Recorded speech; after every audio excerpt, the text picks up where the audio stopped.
শুল্ক কমানোর প্রভাব পড়েছে চিনির বাজারে। এক মাসে দাম কমেছে ৩.৫% পর্যন্ত। পাশাপাশি রমজান সামনে রেখে প্যাকেট চিনি বিক্রি করছে সরকারি মিলগুলো। টিসিবিও কম দামে চিনি বিক্রি করছে। তবে রোজায় কেউ যাতে কারসাজি করতে না পারে সেজন্য সতর্ক থাকার তাগিদ দিয়েছেন ভোক্তারা।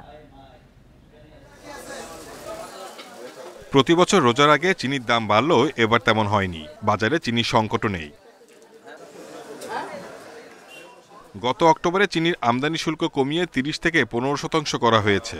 এরপর থেকে খোলা সাদা চিনি বিক্রি হচ্ছে ১২০ টাকা কেজিতে, আর প্যাকেট চিনি ১২৫ টাকা। সরকারি লাল চিনির প্যাকেট ১৪০ টাকা কেজি। সব মিলিয়ে চিনির দাম গত বছরের চেয়ে ১৪% কম। গভর্নমেন্টের চিনিটা বিক্রি হচ্ছে ১৪০ টাকা কেজি, আর সাদাটা বিক্রি হচ্ছে এখানে খুচরা ১২০ টাকা, ১৮ টাকা, ১২০ টাকা, ১৮-২০ টাকা এরকম বিক্রি হচ্ছে। দীর্ঘদিন পর ১৪০ টাকা কেজি দরে প্যাকেট চিনি বিক্রি করছে সুগার মিল কর্পোরেশন। প্রতিষ্ঠানটির দাবি, সরকারি মিলে চিনির উৎপাদন হয়েছে প্রায় ৩২,০০০ টন। রোজার আগেই রাজধানীতে খোলা ট্রাকে চিনি বিক্রির পরিকল্পনাও রয়েছে।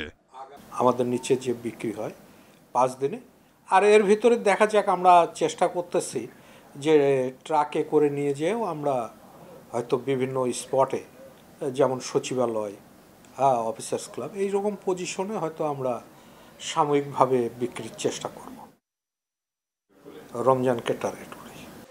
তবে ভোক্তাদের শঙ্কা, রমজান সামনে রেখে সুযোগ নিতে পারে অসাধু ব্যবসায়ীরা। এজন্য এখনই বাজারে কঠোর নজরদারি দরকার। সরকারের যে রমজানে সব জিনিসের উপরে একটু নজরদারি বেশি রাখা উচিত।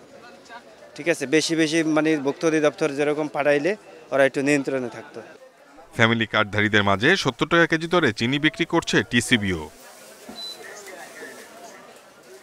Shahid Ahmed, Independent News, Dhaka.